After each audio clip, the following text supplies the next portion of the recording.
Hey, what's up, Vox and Hops heads? I'm Matt, the vocalist of Cryptop Scene. You're listening to my podcast, Vox and Hops, where I sit down with fellow metal musicians to talk about their lives, music, and craft beer. I hope you guys had a great weekend. I had a wonderful time sitting back, relaxing, drinking some good beer while basking in the presence of my lovely family. It was wonderful, and I hope you had the chance to do the same thing. Today's episode, I am with Adem Tepedelen, who used to write for Decibel Magazine. He used to write the Brewtal Truth column. He has also written a book, which was presented by Decibel, called The Brewtal Truth, A Guide to Extreme Beers. Here it is, Vox and Hops, episode number 167. I warn you, what you are about to hear is very disturbing indeed. Hey, what's up, everyone? Today I'm with Adem Tepedelen, who used to write for Decibel Magazine. He used to write the Brewtal Truth column, and he wrote a book called Decibel Presents The Brewtal Truth Guide to Extreme Beers, and it surprises me it's taken me this long to have you on the podcast. So how are you? How are you doing, Adem? I'm doing great, man. Thanks for having me on. I'm excited to be here. Let's just start off very simple. How did you deal with the madness that was social isolation in the world of COVID-19? I am an introvert, so I liked being at home. How about you? Pretty much the same. My wife and I both work from home, and we have for many years, so it was kind of business as usual in a lot of ways. The only big difference was we have a teenage son who we had to also be involved in schooling him as well, so that was one issue that came up that was kind of challenging, but other than that, I have no real complaints. My son and I rode bikes a lot, have been hiking a lot. So, when we do get out, we get some exercise. And so, it's been okay. That's nice. That sounds very nice. I have young children, so it's been more of a challenge, but it comes with different challenges in your age bracket as well, with the whole deconfinement thing that's coming up. Right. Yeah. Exactly. Yeah. There's all manner of sort of potential pitfalls along the way here. So it's one thing after another, it seems like, but we'll get through this. We'll survive. Canadians are way better off than Americans at this point, so I'm happy about that. Yes, we are. How long have you relocated up into Vancouver, into Canada? I'm actually in Victoria, and I've been here, since 2002. I've been a Canadian citizen since, I believe, 2012. So, I'm here for the long haul, for sure. That's amazing. Let's start with a classic Vox and Hops question. Let's go back to your youth. When you were growing up in your parents' house or your guardian's house, what music was playing when you were not in control of the music? What music did your parents or guardians listen to?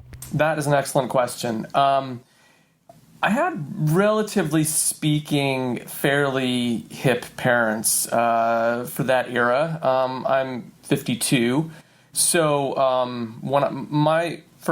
the first album I ever bought was a Beatles album that my mom, she took me to a used record store in Boulder, Colorado. And she basically said, pick something out. And because I'd heard her playing Beatles around the house, I of course loved the Beatles. And so I was drawn to them. And I always wanted to have like a Beatles haircut when I was a kid, sort of long for the time. So the Beatles were definitely played a lot. When my mom was a single parent, and then when she remarried, they got into, this was, as they say, Boulder, Colorado in sort of the late 70s, which was fairly young, hippie-ish town, university town. And so my parents got into like the country rock stuff, Emmylou Harris, Eagles, stuff like that. My older brother also got me into things like Led Zeppelin and some of the more hard rock stuff. And then once I found Kiss, it was all over. And that was my own sort of find, I think. But my parents, I think, prepped me for all that in that, music was definitely being played and I was listening to rock music from an early age. So, yeah, and I latched onto it right away. How did your parents accept your journey into the Kiss Army? You know what? My parents were cool every step of the way. I don't know if it was a matter of them just not looking too closely or just trusting or not being that concerned about it. I think that's probably, the not being concerned about it is probably the right approach because what was there to be concerned about? It was a rock and roll band, right? And so they had heard a previous generation grousing about, the evil influence of Elvis and the Beatles or whatever. So, who are they to say it about Kiss or whoever else? So, at every step of the way, no matter how much farther I went, from Iron Maiden, to Slayer and all that, they never once had any issue with anything. They'd let me play my music in the car when we were, on road trips or whatever. So they were pretty accepting. They didn't necessarily like it, but they let me have long hair and dress however I wanted to, and they never had a problem with it. So yeah. Me in my youth, I have very long hair now, and the first dude that I saw with long hair that made me want to have long hair was Tom Petty. Yeah, there you go. Probably had a bit of a mullet back then, but I had a mullet in the 80s too. So yeah, that's just that was the long haircut of the day, I guess. It was, yeah. Take me to that first show, the first time you went and you saw a live music experience. So I transposed these first couple of ones because they were with my big brother in Colorado. So I used to say it was the Grateful Dead, but as it turns out, that wasn't my first show. My first show was actually the Rosington Collins Band, who were what was left over after the big Lynyrd Skynyrd plane crash.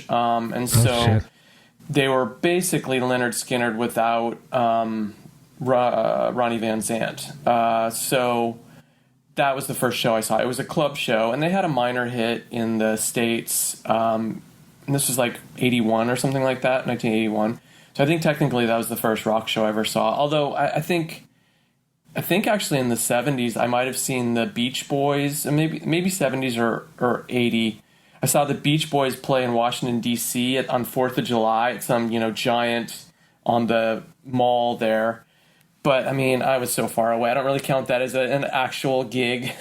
I was somewhere in the, general vicinity of the Beach Boys when they were playing, but probably Rosington Collins was my official first show. That is awesome. Vox and Hops is all about hanging out with my metal friends, talking about life, metal, and craft beer.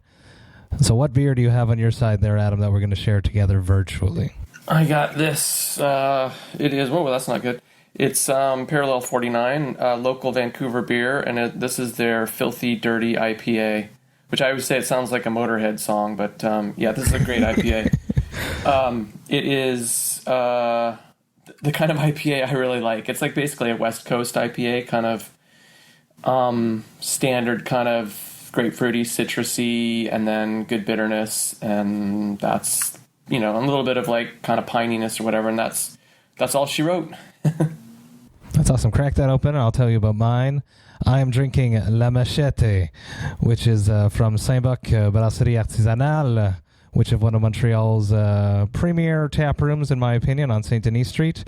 This is one of the bottles that they made during COVID, and I went and picked it up to help support them. Huge shout out. This is a West Coast IPA, 6.5%. I'm going to pour this out, and you crack yours open, and we'll get this going. Unfortunately, I beat you to it on the cracking open part, but I will nonetheless join you once you're ready to go.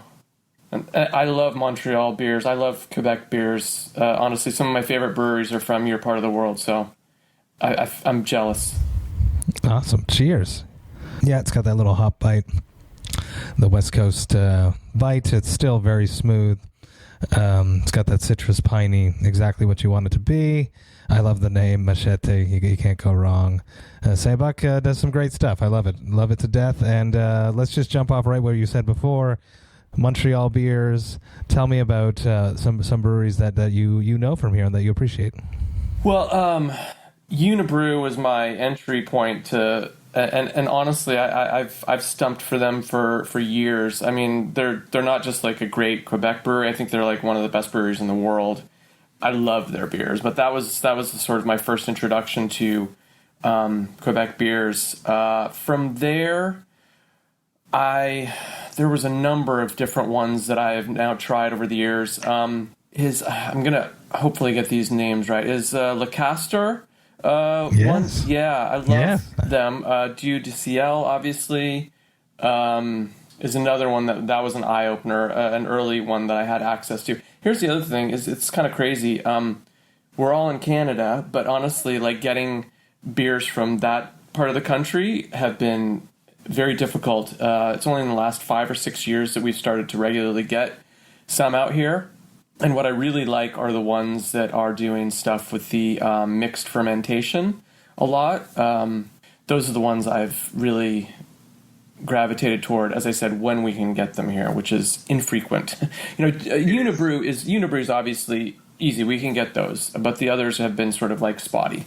Yes, and it's because of these archaic beer laws which were made after Prohibition. I've been bitching about them a lot on the podcast recently because of what happened during COVID, and here in Quebec, brewers couldn't mail directly to customers in their residence. You had to go pick it up at the shop, and it was just so stupid. And it's really just laws that were created after Prohibition, and that's why we can't get our hands on stuff from BC, and you guys can't get your hands on stuff from here.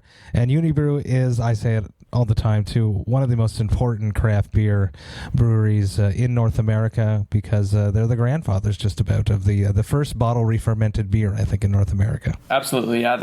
I couldn't agree with you more. I mean, I would say, obviously in North America they're very important, but outside of sort of like the traditional brewing regions in Europe, I'd put them up against any European brewery, sort of like contemporary European brewery. They're just so impeccable with what they do, and the beers that they produce are sort of across the board always of such high quality.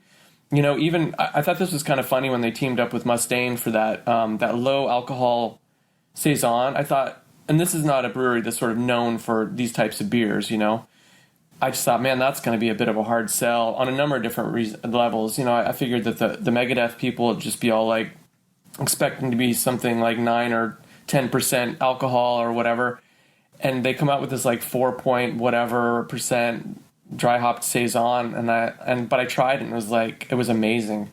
It's hard to make a small beer with that much complexity and flavor, and they just killed it. And so yeah, I mean, who cares if the Megadeth fans like it? That was just a really good beer. I still drink it. I drink it very frequently. I had a few this past weekend, actually. It's 4.5% dry hop saison. Absolutely hot summer day. Perfect hit. And Le Castor, too, is one of the most important breweries in my craft beer growth. Their Yakima IPA really just totally dove me into the craft beer industry. So that's cool. Yeah, they've done some really interesting things. They would take at least the ones we got. Again, I'm only going based on the things that found their way out here, but they would take styles. Like I think they did something. It was some Trappist style, maybe a triple or something, and then they kind of funkified it. Maybe re-fermented with bread or something like that. I can picture the label. I can't remember the name of it, but stuff like that I really appreciate. A lot of the brewers from Quebec were unafraid to take chances and do crazy things like that, and I really like that.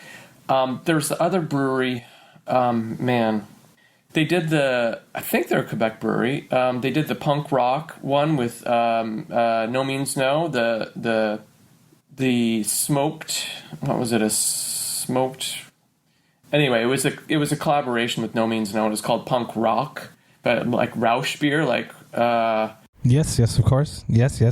Can't remember the brewery that did that, but they've also done some great beers. I don't know why I'm blanking on that. Anyway, Trou du Diable. That's it. Yeah. Yes. They've done a lot of really great beers too, and those are some that find their way out here. And I've definitely enjoyed a lot of those. I sent one of those the punk rock ones to Dave Whitty of Municipal Waste because he's a huge No Means No fan. So when he saw that, he had to have a bottle. So he's amazing, and I've had him on the podcast before. Huge shout out to Dave, the Stout King. Yeah, absolutely. I want to hear your whole craft beer journey. I'm sure you've said it 1,000 times, but I think it's interesting. How I thought I was avant-garde, and coming up with that metal and craft beer makes sense just recently over the past few years. But you've been doing this forever. So tell me, first off, how did you discover craft beer? How did you get out from just drinking Bud and Busch and discover that beer actually tastes like something? Yeah, I think it probably happened when I was living in Eugene, Oregon, and I was at the University of Oregon. And Eugene, again, is a fairly, liberal arts, kind of hippie-ish place where a person would have access to sort of more interesting things in general. And I was playing in a band with a guy who worked at a deli there in Eugene that carried imports, which was something I wasn't aware of existed, and so he would come to practice with like 3 or 4 of these imported beers from different places, and he was bringing like stronger stouts from New Zealand and just all kinds of different things, and so we would just drink these while we were playing music, and I already liked beer. I was drinking beer, but that was the eye-opener right there. Up to that point, I was drinking beer by how much it cost and how much I could get for how much it cost. And able to get a 40-ouncer at the corner grocery store by my apartment for 99 cents. So that's what I was drinking before. Good old malt liquor. Yeah. I mean, you had your choice of a few different things, but basically it was like, how much could I get for what amount? Anyway, luckily, in 1987 or so, a local chain of craft breweries in Oregon called McMinimans, which still exists today, and they've done some really amazing things with the bars they've opened. They opened a little brew pub just down the street from me in Eugene. And so we were all keen on that. So after band practice, we would go down there. And I remember when they first started out, you could get a pint of whatever they had on tap for less than $2. So that's when I realized that specifically is when I those two events, trying imported beers and also trying the beers from the brew pub that opened up.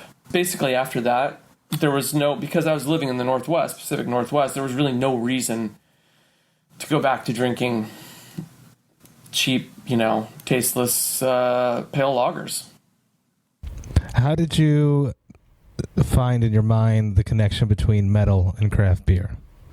Well, I didn't really initially do that. Let's put it that way. So the long and short of it is I was writing for Decibel. But I was basically a freelance writer trying to make my way and make a living doing whatever writing I could. So at that point in time, I had done a lot of different kinds of writing, travel writing, beer writing, wine writing, whatever. I had a lot of, various interests that I had written about. And so I had started writing for Decibel in the spring of 2007 and just doing the usual metal writing. And because, I'd been interested in metal since I was a little guy. And so in the meantime, I think in 2008, I won an award for a beer article I wrote, and like a national award for a beer article I wrote. And so I was basically, once I won that, I was trying to parlay that into more work, whether it was in beer magazines or whatever. So I think at some point I contacted Albert, the editor at Decibel, after I'd won the award, and kind of told him about it, and suggested, hey, maybe there's something I could do beer-related in Decibel. I had no idea really what I was thinking about, but... And he said, well, how about do a column? And I had not pitched doing the idea of doing a column because that would have never occurred to me. I guarantee you that. It was Albert's idea. And so I said, okay, sure. I'm not going to turn down a column. So, of course, I said yes. And my idea was simply to write about beer in Decibel. It was not to connect any dots. God's honest truth. And so what I did in my first one, because I'm like, okay, well, I've got to write a beer column for a metal magazine. And who knows if, and this is like 2009, I guess. Who knows if people that are reading Decibel even care in the slightest about beer. So let's make this fun. So the first thing I did was pair different subgenres or genres of metal with types of beer. And it was, again, just for a laugh, basically. So I was doing like doom metal with a barley wine, and I was doing folk metal with like a really rustic smoked lager or something. Anyway, it was all really supposed to be just funny. And then I think my second one was about Unibrew's labels and how they looked like Dio album covers and stuff like that. So it was more just like I was just having fun with it. And then it was weird. It was sort of like it all started, I started meeting people, like brewers that were really into metal. It's like one thing led to another. So at some point along the way, someone introduced me to Dave Whitty. This was really early on. So he was in one of my early columns. People introduced me to the guys at 3 Floyd. So everyone's like, oh, you should talk to this person. You should talk to that person. And so you sort of start seeing this thing building, right? It's not me necessarily doing it. I guess I sort of am because I'm kind of writing about it in a national forum. I have this forum in which to do this. But I'm not so much at that point really kind of drawing the parallels or drawing it all together. It was more sort of like, hey, this, dude who plays for this metal band is really into craft beer, and hey, this brewer is really into metal, and so it was more just along those lines. And then I started to sort of like see the parallels a little farther along, and that was mostly when I started writing my book. I got my book deal a few years later.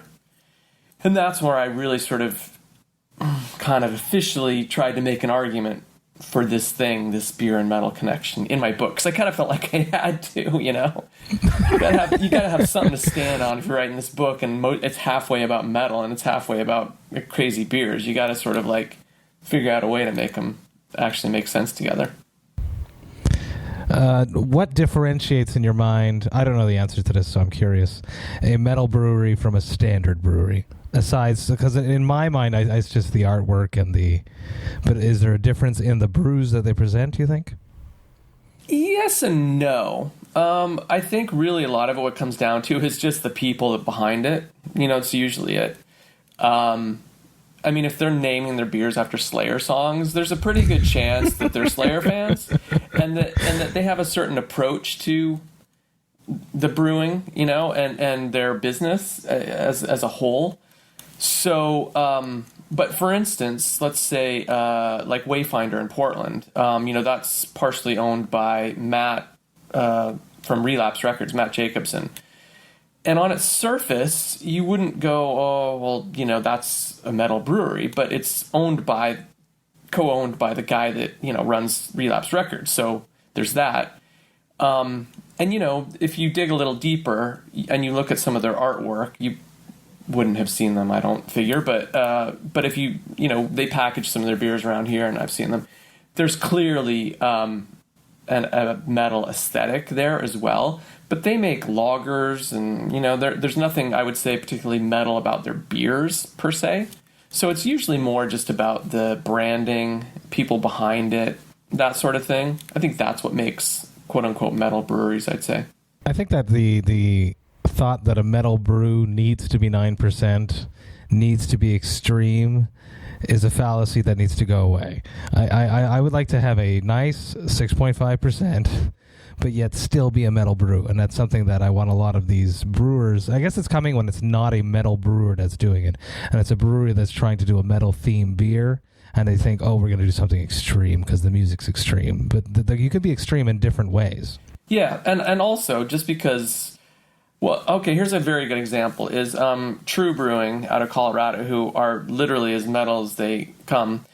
They don't really make big beers, and really, I guess, arguably, they don't really make extreme beers. They make really good beers, but they don't do anything crazy. They just do really interesting, well-made, tasty beers that just have nothing to do with the beers themselves. Have nothing to do with extremity or metal or anything like that. They're just the names of the beers are frequently some metal reference, and obviously Nick's whole aesthetic of his venue there is very metal, which is kind of funny. Have you ever been to True in Colorado by any chance? I have not, sadly. I it's on my big long list of things to do. I've heard that it's like a Viking-esque style long table where everyone sits together and it's just playing the most obscure metal the whole time. You'll be there and you won't even recognize one song. Yeah, well, and imagine how it is if you're just like beer guy who really wants to just drink some of their beers and you go in there and you're like getting bombarded with this just stuff that must make no sense to you whatsoever, and then the whole setting is like, it must seem like you've stepped into a coven or something. But I that's what I was chuckling about is, they make such good beers and word gets around to like, people who really have no interest or concept of extreme metal. And those people show up there, and Nick's not like turning it down for, the customers. He's just doing what he does. And if you want to come and drink beer and listen to whatever they got cranking, then, that's what you get. So, and that's awesome. I really admire that and appreciate that, Absolutely. Shout out to Zach, Vox&Hops alumni. I've had him on twice. Great dude. Excellent drummer from Chemist. Let's dance into Metal and Beer Fest. Are you involved in that at all? I was initially, yeah. I assisted, well, I was their beer guy when they were doing all this, so I gotta figure that I was largely the inspiration for them doing this. So I'll tell you the extent of my involvement early on, and that was, Albert came to me and said, I've got an idea for doing this metal and beer festival, and I consulted. Let's just put it that way. So I hooked him up with people because he didn't really know very many people in the craft beer world. So I said, how about these people? How about these people? And I gave him people's names and contact information and such. And then, when it came time to do the special issue for the first one, I did most of the writing about the breweries and all that sort of thing. And, I kind of felt like I was sort of a big part of that one. When it came time for the second one, the next year, I felt like I was sort of relegated a bit because they got their feet under them and they didn't need me quite as much as they did before.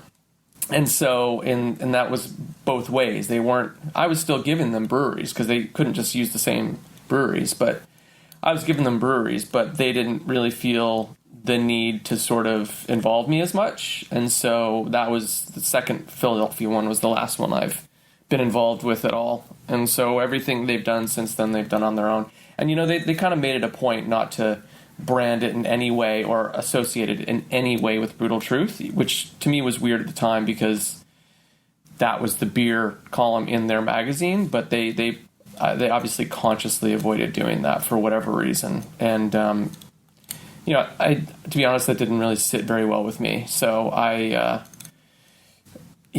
stopped being involved, and they weren't paying me for my efforts, during that time to consult on that festival. They were saying they weren't making any money, but they also weren't, they were, all too happy to take all the information and contacts that I gave them. But, anyway, yeah, that's basically it. So they're doing it on their own now. Tis the way the business rolls. Yep, exactly. And I'm sure that brewers, once they see that this is happening and is working, they're going to start hitting up Decibel and wanting to be involved in the future. Right. Well, yes, there's that. But what's funny is for years, they still just came through me. Even like after I stopped doing the column in Decibel, which I haven't done for a couple of years now, they would just contact me first and go, "Hey, I want to do the Decibel Metal and Beer Fest," and I'm just like, well, contact Decibel because it's not me. But it's their baby now, and they're looking after it. So, are you still involved in the world of beer, even though you're not doing Brewtal Truth anymore? Oh, absolutely, yeah. So let's talk about what you're doing right now. Well, I have, for years I worked for locally a liquor store, consulting and doing a lot of writing for them. Like it started out, I was consulting on their craft beer selection because the owner just didn't know. he was very interested in it, but he didn't really know sort of what to carry. And so I consulted and worked for them for years. So that kept me pretty busy. And that was sort of like concurrent when I was writing for Decibel. And, you know, I was also writing other beer stuff for other magazines. I wrote my book. And, you know, I guess I'm currently not as involved in any of that stuff, partly because I'm just trying to figure out what the next step is, so to speak. I've had some book project ideas that I was trying to launch, but, you know, in the last little while, things have been sort of challenging on a lot of different fronts, and it wasn't helped by the COVID thing, obviously.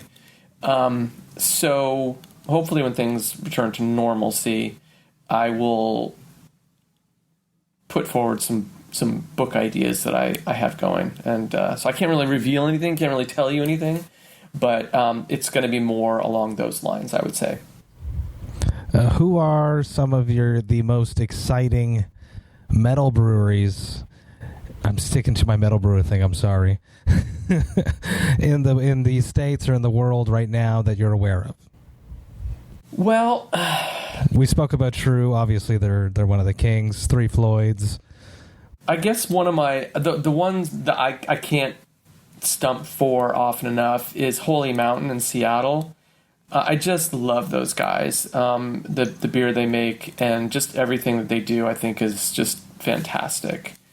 It's funny. It's very similar aesthetic in a way to True. As far as the beers that they brew, because they do a lot of the mixed fermentation stuff, you know, not super hung up on high alcohol. Everything they do is just so clean and well made. And the funny thing is one time years ago when Zach and Nick were in Seattle for an event that I was also down there for. The day after the event that we went to, we met up at Holy Mountain. And I didn't realize that those guys, even though they knew the owners, Mike and Colin, the True guys had never actually been to Holy Mountain. And it was really funny because I met up with them there. And so it was the first time for them seeing it and like having the Holy Mountain guys show them around the place. And I got to, you know, go around with them. And it was really interesting to sort of see Zach and Nick and the Holy Mountain guys kind of discovering that this like meeting of minds, that basically they were like kind of on exactly the same page. And, you know, they were talking about, you know, all the stuff that they did. It was really kind of cool to see these two breweries kind of meet in person at one of their breweries like this. You know, maybe the Holy Mountain guys had been to True before, I don't know, but it was really neat seeing the True guys walk around Holy Mountain, because it's quite big compared to True, which is tiny. So yeah, that was really cool because they do share a lot of commonalities, and it was really. But anyway, so I'm a huge fan of Holy Mountain, and you know, a lot of the breweries that I helped bring to the Decibel Metal and Beer Fest, and that Decibel has brought as well, I'm big fans of as well. You know, I like Brash out of Houston a lot, and I like those kooks, those crazy fools at Hoof Hearted in Ohio. Those guys are insane, over the top when you meet them in person. But yeah, I don't know. Like I'd say Holy Mountain is the one. You know, honestly, I hold them in such high esteem, along with the others you mentioned previously, True and Three Floyds, and those guys. One last question. You seem like a very wise person, so it probably doesn't happen very often. But what is your hangover cure? Oh man, water, lots of water. And water, although that's more of a preventative as well, but water, you know, while you're drinking beer, after you're done drinking beer, in the morning, because honestly, so much of the hangover is dehydration. So if I know I'm in a situation where, like, it's a festival or something, or whatever, where I'm going to have a fair amount, I almost try to make it a point of like one beer, one big glass of water, one beer, one big glass of water. I might be going to the washroom all the time, but that's my best advice. Yeah, I'm not going to hit the sommelier spit bucket route just yet. No, exactly. No, you gotta, beer is all about drinking it, not spitting it. You need the bloat. Exactly. Adam, thank you so much for taking some time, sitting down with me, drinking a craft beer, talking about your life, talking about some metal. I appreciate it very, very much. Super stoked to find out about your new book ideas, and I'll be there, and I will definitely push it and tell everyone about it. Thanks so much for having me. It's been a blast. Thank you. Cheers. And cheers. Hey, thank you all so much for listening right to the end. You know that I love and appreciate that.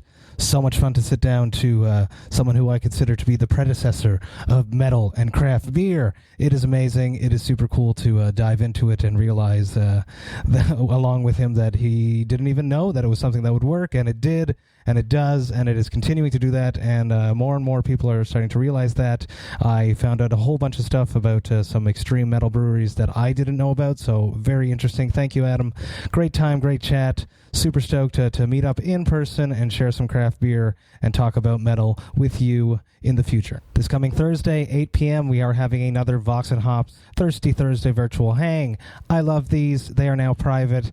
You have to be a part of the Vox and Hops Thirsty Thursday gang in order to get access to the link. So the only way that you can get the link right now is to be vetted by someone who's already in the Vox and Hops Thirsty Thursday gang, and they will send you the link.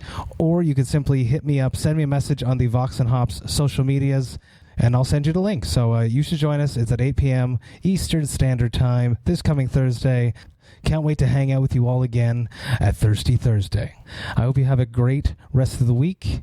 I have one more episode coming at you this coming Friday, but until then, remember to enjoy life, metal, and craft beer. Cheers, Vox and Hops heads.